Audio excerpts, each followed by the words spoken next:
ಎರಡನೇ ಬೃಹತ್ ಕಾರ್ಯಕ್ರಮವನ್ನು ನಾವು ಆಯೋಜನೆ ಮಾಡ್ತಿದ್ವಿ. 13ನೇ ತಾರೀಕು ಬಂದು 14ನೇ ತಾರೀಕು ಮಾಡ್ತೀವಿ. 13ನೇ ತಾರೀಕಿಗೆ ಮೊದಲಿನ ಪ್ರಕಾರ ನಾವು ನಿರ್ಣಯ ಮಾಡಿದ್ವಿ. ಆದರೆ ವರ್ಲ್ಡ್ ಡ್ಯಾಮ್ ಸೇಫ್ಟಿ ಡಿವಿಷನ್ ಒಂದು ಮೀಟಿಂಗ್ ಇದೆ ಬ್ಯಾಂಗ್ಳೂರಲ್ಲಿ. ಸೊ ಆಲ್ ಇಂಡಿಯಾದವರು CWC ಸೆಂಟ್ರಲ್ ವಾಟರ್ ಕಮಿಷನ್ದವರು ಬರ್ತಾರೆ, ಜೊತೆಗೆ ಇರಿಗೇಷನ್ ಮಿನಿಸ್ಟರ್ಸು ಬರ್ತಾರೆ. ಆಲ್ ಇಂಡಿಯಾದ ಸೆಂಟ್ರಲ್ ಇರಿಗೇಷನ್ ಮಿನಿಸ್ಟರ್ಸ್ ಬರೋದ್ರಿಂದ CM ಆ ಕಾರ್ಯಕ್ರಮ ಬೆಂಗಳೂರಿನಲ್ಲಿ ಉದ್ಘಾಟನೆ ಮಾಡಿರ್ತಾರೆ. ಅದನ್ನು ಮಾಡೋದ್ರಿಂದ 13ರನ್ನು ಬದಲಾವಣೆ ಮಾಡಿ 14ನೇ ತಾರೀಕಿಗೆ ಬೆಳಗ್ಗೆ 11 ಗಂಟೆಗೆ ಶಾರ್ಪ್ ನಾವು ಪ್ರಾರಂಭ ಮಾಡ್ತೀವಿ. ಯಾಕಂದರೆ ಅದು ಹಿಂದಿನ ದಿವಸ 13ನೇ ತಾರೀಕಿಗೆ ಹೊಸಪೇಟೆನಲ್ಲಿ CM ಹೊಸಪೇಟೆ ಉತ್ಸವ ಇರೋದ್ರಿಂದ, ಅಲ್ಲಿ ಹಂಪಿ ಉತ್ಸವ ಇರೋದ್ರಿಂದ ಅಲ್ಲೇ ಹಾಲ್ಟ್ ಮಾಡ್ತಾರೆ. ಬೆಳಿಗ್ಗೆ ಜಲ್ದಿನೇ ಬರ್ತಾರೆ. ಯಾವುದೇ ಕಾರ್ಯಕ್ರಮ ಮೊನ್ನೆ ತಡ ಆದಂಗೆ ಆಗೋದಿಲ್ಲ. ಈ ಹೊಸಪೇಟೆಯಿಂದ ನೇರವಾಗಿ ಇಲ್ಲೇ ಬರ್ತಾರೆ. ನಾವು ಅವತ್ತಿನ ದಿವಸ ಪ್ರಾರಂಭ ಮಾಡ್ತೀವಿ. 14ನೇ ತಾರೀಕಿಗೆ ಬೆಳಿಗ್ಗೆ 11 ಗಂಟೆಗೆ ಶಾರ್ಪ್ ಪ್ರಾರಂಭ ಮಾಡ್ತೀವಿ. ಸೊ ಮಂತ್ರಲ್ಲಿ ಬೈರೇಗೌಡರು ಉಳಿದೆಲ್ಲ ಮಂತ್ರಿಗಳು ಇಲ್ಲಿ ಇರ್ತೀವಿ. ಅದು DCM CM ಅವತ್ತು ಬರ್ತಾರೆ. ಸೊ ಪೂರ್ವ ತಯಾರಿಯನ್ನು ಆಲ್ಮೋಸ್ಟ್ ಜಿಲ್ಲಾ ಅಧಿಕಾರಿಗಳು, ಜಿಲ್ಲಾ ಪೊಲೀಸ್ ವರಿಷ್ಠಾಧಿಕಾರಿಗಳು, CEO ಮೇಡಮ್ ಎಲ್ಲ ಜಿಲ್ಲೆ ಎಲ್ಲ ಅಧಿಕಾರಿ ಮಿತ್ರರು ಆಲ್ಮೋಸ್ಟ್ ಮಾಡಿದ್ದಾರೆ. ನಮ್ಮ ನಿರೀಕ್ಷೆ ಇದೆ 2 ಲಕ್ಷ ಜನ ಸೇರ್ಬೋದು ಅಂತ. ಕನಿಷ್ಠ ಒಂದು 2 ಲಕ್ಷ ಜನ ಸೇರ್ತಾರೆ ಅನ್ನುವಂಥ ನಿರೀಕ್ಷೆ ಇದೆ. ಸೊ ಅದಕ್ಕೆ ತಕ್ಕಾಗಿ ನಾವು ಎಲ್ಲ ರೀತಿ ವ್ಯವಸ್ಥೆಯನ್ನು ಮಾಡ್ಕೊಂಡಿದ್ದೀವಿ. ಅವರ ಬರುವುದಾಗಲಿ, ಅವ್ರು ಹೋಗೋದಾಗಲಿ, ಅವರ ವೆಹಿಕಲ್ಗಳನ್ನು ಪಾರ್ಕಿಂಗ್ ಮಾಡೋದಾಗಲಿ, ಊಟದ ವ್ಯವಸ್ಥೆ, ಜೊತೆಗೆ ಶೌಚಾಲಯಗಳ ವ್ಯವಸ್ಥೆ ಕೂಡ ನಾವು ಮಾಡ್ಕೊಂಡಿದ್ದೀವಿ. ಇನ್ನು ಕಾರ್ಯಕ್ರಮ ಸರಿಯಾದ ಸಮಯಕ್ಕೆ ಶುರುವಾಗಿ ಕನಿಷ್ಠ 1 ಲಕ್ಷ ಫಲಾನುಭವಿಗಳಿಗೆ ಅವತ್ತು ನಾವು ವಿವಿಧ ಏನು ಕಂದಾಯ ಗ್ರಾಮಗಳಿಗೆ ಸಂಬಂಧಪಟ್ಟಿರ್ತಕ್ಕಂಥ ಎಲ್ಲ ಹಕ್ಕುಪತ್ರಗಳನ್ನು ವಿತರಣೆ ಮಾಡ್ತಕ್ಕಂಥ ಕಾರ್ಯಕ್ರಮ ಇದೆ. ಜೊತೆಗೆ ಬರ್ತಕ್ಕಂಥ ಫಲಾನುಭವಿಗಳಿಗೂ ಕೂಡ ಈ ಜಿಲ್ಲಾಧಿಕಾರಿಗಳು, ಆಯಾ ಜಿಲ್ಲಾಧಿಕಾರಿಗಳು ಬಸ್ಸಿನ ವ್ಯವಸ್ಥೆ ಮಾಡಿದ್ದಾರೆ. ಅವ್ರ ಜೊತೆ ಮೇಲ್ವಿಚಾರಣೆ ಮಾಡಲಿಕ್ಕೆ ಇಬ್ಬಿಬ್ಬರನ್ನು ಕೂಡ ನಿಯೋಜನೆ ಮಾಡಿದ್ದಾರೆ. ಈ ಎಲ್ಲ ವ್ಯವಸ್ಥೆಗಳನ್ನು ನಾವು ಮಾಡ್ಕೊಂಡಿದ್ದೀವಿ. ಜಿಲ್ಲೆಯ ಎಲ್ಲ ಶಾಸಕರು ಅವತ್ತಿನ ದಿವಸ ಇರ್ತಾರೆ, ಹಿಂದಿನ ದಿವಸ ಇರ್ತಾರೆ. 12ನೇ ತಾರೀಕಿಗೆ ನಾನು ಮತ್ತು ಕಂದಾಯ ಮಂತ್ರಿಗಳು ಪುನಃ ಇಲ್ಲಿ ಬರ್ತೀವಿ. ಇನ್ನೂ ಏನಾದರೂ ವ್ಯವಸ್ಥೆಯಲ್ಲಿ ಕಮ್ಮಿ ಇದ್ದರೆ ಅದನ್ನು ಕೂಡ ನಾವು ಮೀಟೌಟ್ ಮಾಡ್ಕೊಳ್ತಕ್ಕಂಥ ವ್ಯವಸ್ಥೆ ಮಾಡ್ತಾಯಿದ್ವಿ. ಇದು ಕರ್ನಾಟಕದ ಇತಿಹಾಸದಲ್ಲಿ ನಮ್ಮ ಸರ್ಕಾರ ಬಂದ ಮೇಲೆ 1000 ದಿನದಲ್ಲಿ 2ನೇ ಬೃಹತ್ ಕಾರ್ಯಕ್ರಮ. ಅದು ವಿಶೇಷವಾಗಿ ಕಂದಾಯ ಮಂತ್ರಿಗಳ ನೇತೃತ್ವದಲ್ಲಿ ಕೃಷ್ಣ ಬೈರೇಗೌಡರು ಭಾಳ ಒಳ್ಳೆಯ ಕಾರ್ಯಕ್ರಮಗಳನ್ನು 2 ವರ್ಷದಲ್ಲಿ ಮಾಡಿದ್ದಾರೆ. ಅವರ ಕನಸಿನ ವಿಚಾರಗಳು ಆಲ್ಮೋಸ್ಟು ಇವತ್ತು ಜಾರಿ ಆಗ್ತಾಯಿದೆ. ಯಾವುದೇ ರೈತ ಇರ್ಬೋದು, ಕಂದಾಯ ಗ್ರಾಮಗಳನ್ನು ಮಾಡೋದಾಗಲಿ, ಹಕ್ಕುಪತ್ರ ವಿತರಣೆ ಮಾಡೋದಾಗಲಿ, ಕೋಡಿ ವಿಚಾರ ಆಗಲಿ, ಎಲ್ಲ ಹಂತವಾಗಿ ಸರಳೀಕರಣ ಮಾಡಿ ಜನಸಾಮಾನ್ಯರಿಗೆ ನೆಲಕುವಾಗಿ ಮಾಡ್ತಕ್ಕಂಥ ಏನು ಅವ್ರ ಚಿಂತನೆ ಇತ್ತು ಅದು ಜಾರಿ ಆಗ್ತಾಯಿದೆ. ಅದರ ಮೊದಲನೇ ಕಾರ್ಯಕ್ರಮ ಹೊಸಪೇಟೆನಲ್ಲಿ ಆಗಿತ್ತು. 2ನೇದು ಇವತ್ತು ಹಾವೇರಿಯಲ್ಲಿ ಆಗ್ತಾಯಿದೆ. ಅದು ನಮ್ಮ ಸುದೈವ.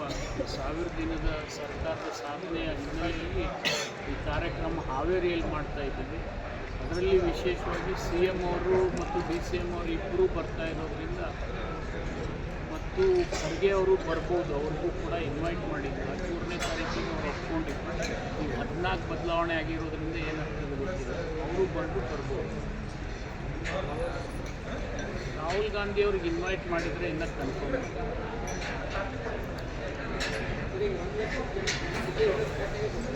ಎಲ್ಲ ಬಸ್ನಲ್ಲಿ ಅವರವ್ರ ವಾಪಸ್ ಹೋಗುವಾಗ ಅವ್ರವ್ರಿಗೆ ಏನು ಇಬ್ಬಿಬ್ಬರನ್ನ ಮೇಲ್ವಿಚಾರಣೆ ಹಾಕ್ತೀವಿ.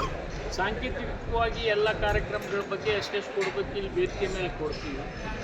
ಕಾರ್ಯಕ್ರಮ ಬಗ್ಗೆ ಎಲ್ಲನೂ ವಿಚಾರಗಳನ್ನು ಪ್ರಸ್ತಾಪ ಮಾಡ್ತಾರೆ. ಕಂದಾಯ ಮಂತ್ರಿಗಳು ಮಾಡ್ತಾರೆ, DCM ಅವರು CM ಅವರು ಮಾಡ್ತಾರೆ. ಮತ್ತು ಯಾವ ಮಂತ್ರಿಗಳು ಮಾತಾಡ್ತಿದ್ರು ಮಾತಾಡ್ಬೋದು. ಎಷ್ಟು ಜಿಲ್ಲೆ ಫಲಾನುಭವಿಗಳು ಬರ್ತಾರೆ ಸರ್? ಈಗ ಇವ್ರ ಲೆಕ್ಕ ಪ್ರಕಾರ 9 ಜಿಲ್ಲೆ ಆಗ್ತದೆ. ಮಧ್ಯ ಕರ್ನಾಟಕ ಭಾಗದಲ್ಲಿ ಅಕ್ಕಪಕ್ಕದಲ್ಲಿ ಇರ್ತಕ್ಕಂಥ ಎಲ್ಲ ಫಲಾನುಭವಿಗಳನ್ನು ಇಲ್ಲಿ ಕರೀತಾ ಇದ್ದೀವಿ. ಅವ್ರ ಜಿಲ್ಲೆ ಹೆಸರು ಹೇಳಿದ್ರೆ ದಾವಣಗೆರೆ, ಚಿತ್ರದುರ್ಗ, ಚಿಕ್ಕಮಗಳೂರು, ಶಿವಮೊಗ್ಗ, ಉತ್ತರ ಕನ್ನಡ, ಧಾರವಾಡ, ಕೊಪ್ಪಳ, ಹಾವೇರಿ, ಗದಗ. ವಸತಿ ಏನು ಅವಶ್ಯಕತೆ ಇಲ್ಲ ಸರ್. ಬೆಳಿಗ್ಗೆ 7 ಗಂಟೆಗೆ ಅಲ್ಲಿಂದ ಬಿಡ್ತಾರೆ. 3-4 ಗಂಟೆಯಲ್ಲಿ ಎಲ್ಲರೂ ಸಮೀಪ ಇರೋದ್ರಿಂದ ಬಂದೇ ಬರ್ತಾರೆ.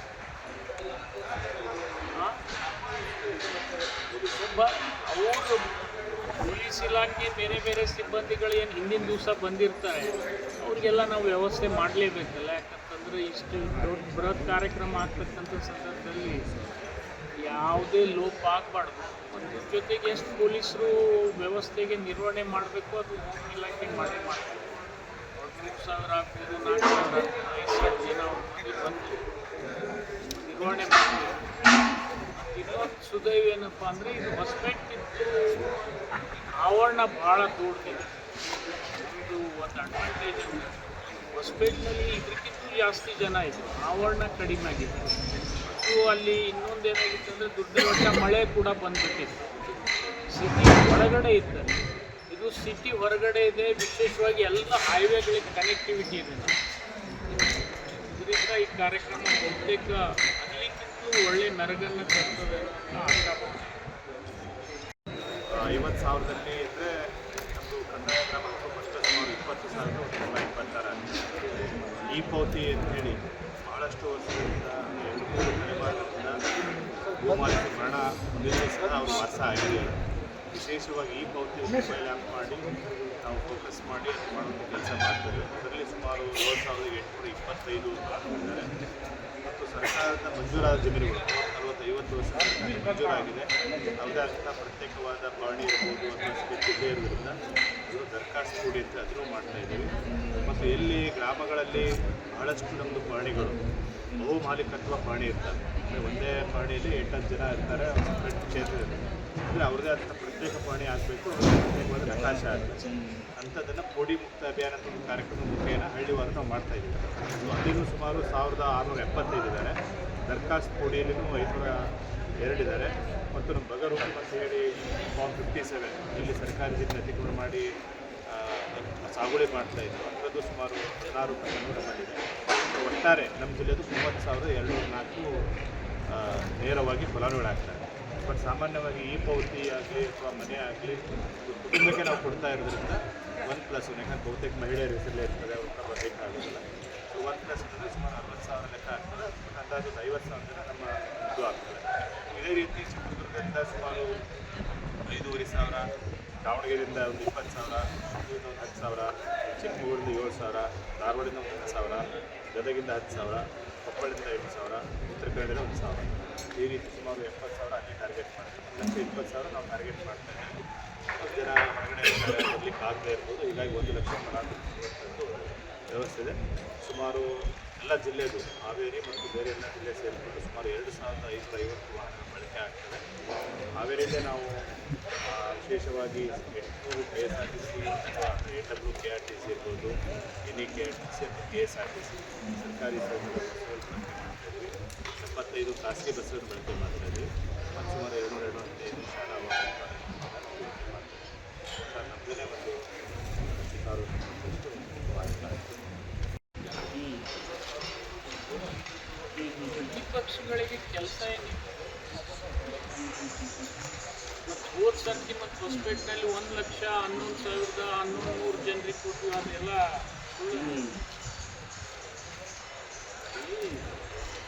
ಸಾಧನೆ ಮಾಡಿದಾಗ ಸಮಾವೇಶ ಮಾಡೋದು ಸ್ವಾಭಾವಿಕ. ಪ್ರಧಾನಮಂತ್ರಿ ಬಂದಾಗೂ ಮಾಡಂಗಿಲ್ಲ.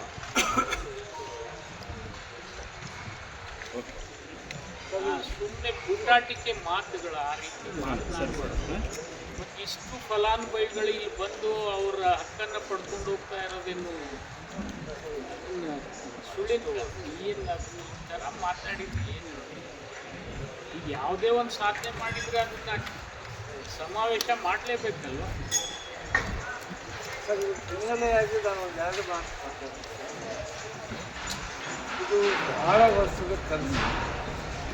ಈ ಹಾಡು ಕಟ್ಟಿ ತಾಂಡಗಳು ದಾಖಲೆ ರಹಿತ ಗ್ರಾಮಗಳು ಇದ್ದು ಅವಕ್ಕೆ ದಾಖಲೆ ಕೊಡಬೇಕು ಅಂತ ಇದು ಭಾಳ ದಿವಸದಿಂದ ನಾವು ಮತ್ತು ಶಿವಮೂರ್ತಿಯವರು ಕಾಗೋಡು ತಿಮ್ಮಪ್ಪನ ಅಧ್ಯಕ್ಷ ಇದ್ದಾಗ ಆ ಕಾರಣದಿಂದನೂ ಇದನ್ನು ನಾವು ಭಾಳ ಹೋರಾಟ ಮಾಡ್ತಾ ಬಂದಿದ್ವಿ. ನಾನು ಮುಜರಾಯಿ ಮಂತ್ರಿ ಇದ್ದಾಗ ಕಲ್ಲೂರಿನಲ್ಲಿ ಪ್ರಣಬ್ ಮುಖರ್ಜಿಯವರು ರಾಷ್ಟ್ರಪತಿಯಾಗಿದ್ದರು. ಅವ್ರು ಬಂದಾಗ ಈ ವಿಚಾರವನ್ನು ಹೇಳಿದ್ರು. ಭಾರತದಲ್ಲಿ ಮೊಟ್ಟ ಮೊದಲಾಗಿ ಕರ್ನಾಟಕದಲ್ಲಿ ಕೊಡ್ತಕ್ಕಂಥ ಕಾರ್ಯಕ್ರಮ ಇದು ಹಿಂದಿನ ಸಿದ್ದರಾಮಯ್ಯನವ್ರ ಸರ್ಕಾರದಲ್ಲಿ ಆಗಿತ್ತು. ಪ್ರಧಾನಮಂತ್ರಿಗಳು ಕೂಡ ಬಂದು ಗುಲ್ಬರ್ಗದಲ್ಲಿ ಪಟ್ಟ ಕೊಡ್ತಕ್ಕಂಥ ಕಾರ್ಯಕ್ರಮ ನಮ್ಮದೇ ಕಾಪಿ ಅದನ್ನು ಮಾಡಿದ ನಂತರ ಈ ಸರಿ ನಾವು ಬಂದ ಮೇಲೆ ಎಲ್ಲರಿಗೂ ಹಕ್ಕು ಪತ್ರ ಕೊಡಬೇಕು, ದಾಖಲೆಗಳನ್ನು ಮಾಡಬೇಕು. ಒಂದು ಹೆಜ್ಜೆ ಮುಂದುವರೆದು ನಮ್ಮ ಕೃಷ್ಣ ಬೈರೇಗೌಡರು ಅವರಿಗೆ ಖರೀದಿ ಮಾಡಿಕೊಡಬೇಕು, ಅವರಿಗೆ ಸ್ವತ್ತು ಮಾಡಿಕೊಡಬೇಕು ಅಂತ ಅವರು ಒಂದು ಕೆಲಸ ಮಾಡಿ ಅವರಿಗೆ ಈಗ ನಾಳೆ ನಾವು ಕೊಡ್ತಕ್ಕಂಥ ಹಕ್ಕುಪತ್ರ ಏನಿದೆ ಅದು ಸ್ವತ್ತು ರಿಜಿಸ್ಟರ್ ಆದಂಥ ಖಾತೆ ಮಾಡಿದಂಥದ್ದನ್ನು ಕೊಡ್ತಾ ಇದ್ದೀವಿ. ಇದು ಡಿಫ್ರೆನ್ಸ್ ಇದೆ. ಭಾರತ ದೇಶದಲ್ಲಿ ಇಂಥ ಒಂದು ಕಾರ್ಯಕ್ರಮ ಯಾರೂ ಮಾಡಿಲ್ಲ. ಅದು ಕರ್ನಾಟಕದಲ್ಲಿ ಒಂದನೇ ಸಲ ಮಾಡಿದ್ದೀವಿ, ಎರಡನೇ ಸಲ ಆರೋಗ್ಯ ಮಾಡ್ತಾ ಇದ್ದೀವಿ. ಅದ್ರ ಜೊತೆಗೆ ಪೌಡಿ ಮುಕ್ತ ಮತ್ತು ಬೇರೆ ಬೇರೆ ರೆವಿನ್ಯೂ ಡಿಪಾರ್ಟ್ಮೆಂಟಲ್ ಕಾರ್ಯಕ್ರಮಗಳನ್ನು ಹಾಕ್ಕೊಂಡಿದ್ದಾರೆ. ವಿಶೇಷವಾಗಿ ಯಾರು ಸರ್ಕಾರಿ ಭೂಮಿಯಲ್ಲಿ ಇಷ್ಟು ವರ್ಷಗಳ ಕಾಲ ಮನೆ ಕಟ್ಟಿಕೊಂಡಿದ್ರು ಆ ಸರ್ಕಾರಿ ಭೂಮಿಗಳಲ್ಲಿ ಮನೆ ಕಟ್ಟೋದನ್ನ ಹಕ್ಕು ಕೊಡ್ತಕ್ಕಂಥದ್ದನ್ನು ಈಗ ನಾವು ಕೊಡ್ತಾ ಇದ್ದೇವೆ. ಯಾರು ಸೌಕರ್ಯದ ಭೂಮಿಯಲ್ಲಿ 1 ಲಕ್ಷ ಒಬ್ಬ ಫಲಾನುಭವಿಗೆ ಎಷ್ಟು ಗುಂಟೆ ಅದು ಅವರ ವಹಿವಾಟು ಎಷ್ಟೆಷ್ಟಿದೆ ಅಷ್ಟನ್ನು ಪೂರ್ಣ ಮಾಡಿ ಸ್ಕ್ವೇರ್ ಫೀಟ್ ಅವ್ರು ಎಷ್ಟಿರ್ತಾರೆ ಕಡಿಮೆ ಇದ್ರೆ ಕಡಿಮೆ, ಮ್ಯಾಕ್ಸಿಮಮ್ 4,000 ಸ್ಕ್ವೇರ್ ಫೀಟ್, ಗರಿಷ್ಠ 4,000. ಇದು ಭಾಳ ದೊಡ್ಡ ದಾಖಲೆ. ಅವರಿಗೆ ಮನೆ ಸಾಲ ತಗೋಬೇಕು, ಎಲ್ಲರೂ ಹೋಗ್ಬೇಕು ಅಂದರೆ ಅವ್ರಿಗೆ ಹಕ್ಕಿಲ್ಲ. ಸೌಕರ್ಯ ಜಾಗ ಇದ್ದು ಖಾತೆದಾರ ಅವನಿದ್ದ, ವಹಿವಾಟುದಾರರು ಗ್ರಾಮ ಪಂಚಾಯತಿಯಲ್ಲಿ ಇತ್ತು. ಆದರೆ ಅವರಿಗೆ ಸ್ವತಂತ್ರ ಇರಲಿಲ್ಲ. ಅದೆಲ್ಲವನ್ನು ತೆಗೆದುಹಾಕಿ ಈಗ ಅವರ ಹೆಸರಲ್ಲಿ ಪಟ್ಟ ಕೊಡ್ತಕ್ಕಂಥ ಹಕ್ಕುಪತ್ರ ಕೊಡ್ತಕ್ಕಂಥ ವಿಶೇಷ ಕಾರ್ಯಕ್ರಮ ಇದು. ದೇಶದಲ್ಲಿ ಎರಡನೇ ಕಾರ್ಯಕ್ರಮ ಇದು. ಆದ್ದರಿಂದ ನಾಳೆ ನೀವೆಲ್ಲರಿಗೂ ಈ ದಾಖಲೆ ಪತ್ರಗಳನ್ನು ಕೊಡ್ತಕ್ಕಂಥದ್ದು ಡಿ ಸಿ ಅವರು, ತಹಸೀಲ್ದಾರರು ಎಲ್ಲರೂ ಕೂಡ ಭಾಳ ಕೆಲಸ ಮಾಡಿದ್ದಾರೆ. ಅದಕ್ಕೆ ನಾನು ಸರ್ಕಾರದ ಪರವಾಗಿ ಎಲ್ಲ ಅಧಿಕಾರಿಗಳಿಗೂ ಅಭಿನಂದನೆಗಳನ್ನು ಸಲ್ಲಿಸುತ್ತೇನೆ.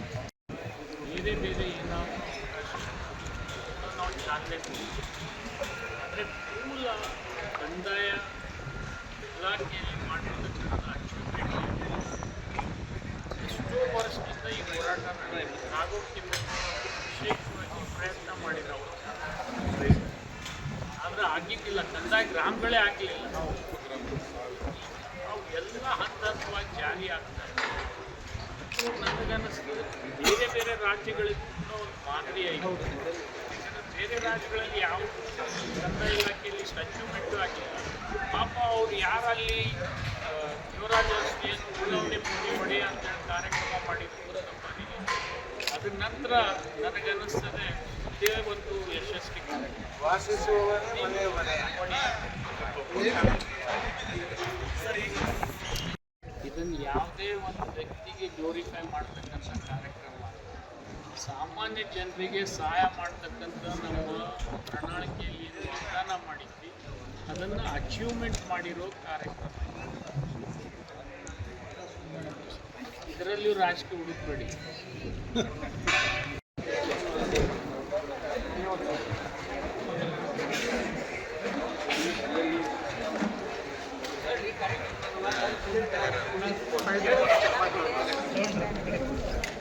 ಯಾರಿಗಾರ ಬೇಕಾದ್ರೆ ನೀವು ಹಿಡ್ತಾರೆ, ನೀವು ನಿಮ್ಮ ಕಡೆಗೆ ಇದ್ರೆ ನಮ್ಮ ಕಡೆಗೆ ಇದ್ರೆ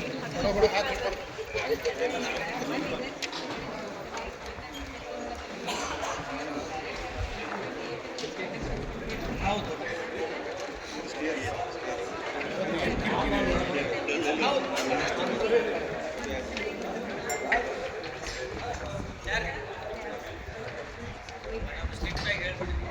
ಈಗ ಅಲ್ಲಿ ಬಿಡಲಿಲ್ಲ ನಾವು ಜವಾಬ್ದಾರಿ ಎಲ್ಲ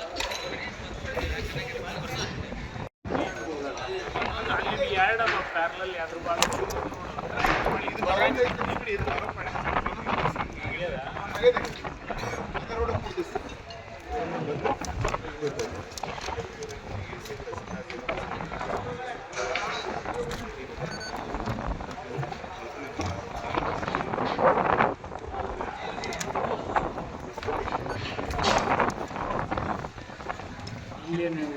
ಇದೆ.